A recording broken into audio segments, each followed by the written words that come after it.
Life throws challenges at all of us, so much so that even though we try our utmost to avoid them, sometimes it feels like we're faced with nothing but obstacles. Negative social interactions, bad days at work, feelings of emptiness. Sometimes all of it can feel like an endless cycle. Well, the good news is we're not alone.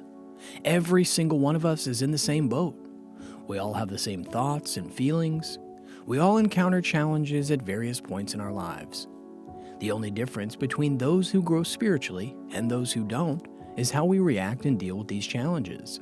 What if, instead of typically reacting with anger and victimhood, we decided to take life's challenges as a spiritual practice?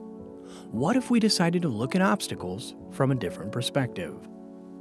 Life does not cease from challenging you. And that doesn't change even if you awaken spiritually. You will get other challenges, different kinds of challenges. The only difference is, as you awaken spiritually, the way in which you respond to the challenges changes. And that is all important. So, how do you react when you're faced with a challenge?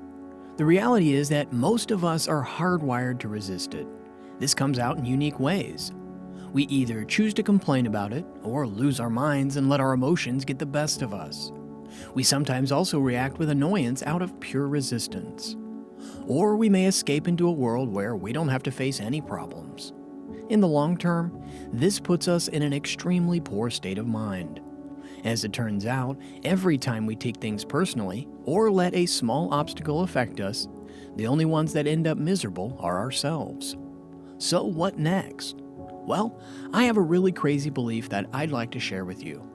I believe that I am the creator of my life, and everything that happens to me is because I consciously or unconsciously decided it.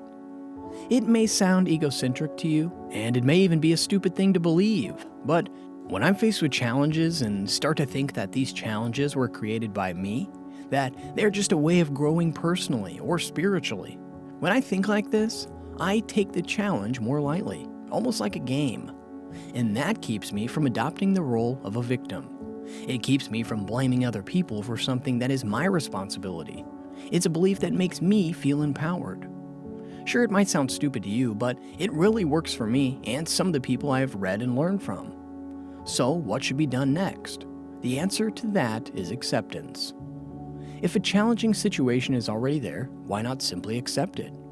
If we refuse to accept it, we're simply bringing ourselves more suffering. If we must all deal with the pain, why should we choose to suffer through it? Why can't we just accept it? No matter how difficult things may be, we always have a choice. It's only us who can create the world we live in. If we take a step back and choose not to react, we can stop challenges from bringing us down. This is how we can learn from life's challenges.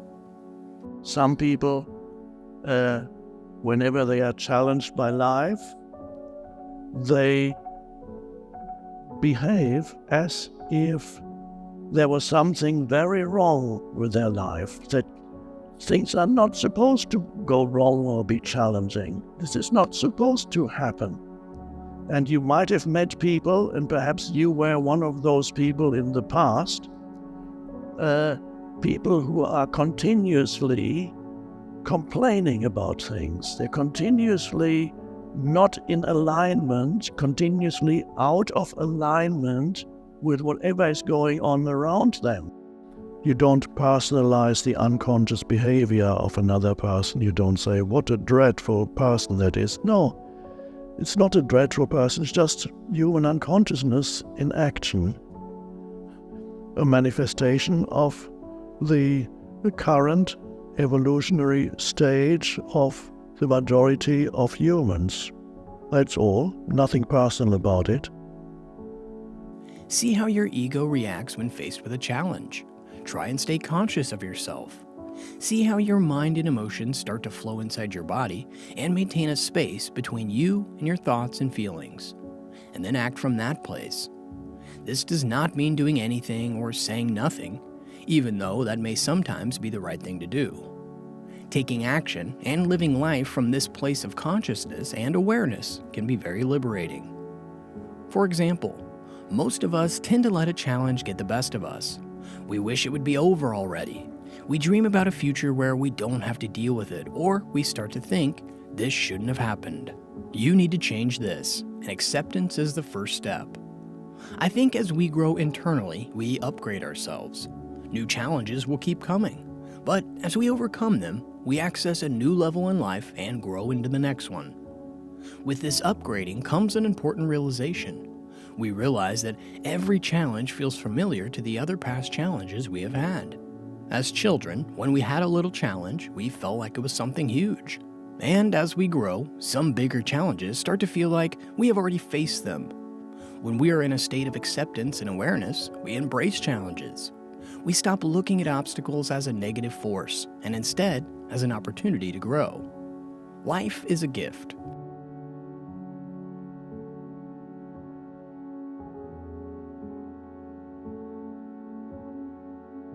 How you confront the challenges of life, how you react to or respond to the challenges of life determines how you experience your life. How you experience your life ultimately is not determined by what happens to you, because most people think that that's the case, but how you experience your life, or what you call your life, is ultimately not determined by what happens to you. It is determined by how you respond to what happens to you.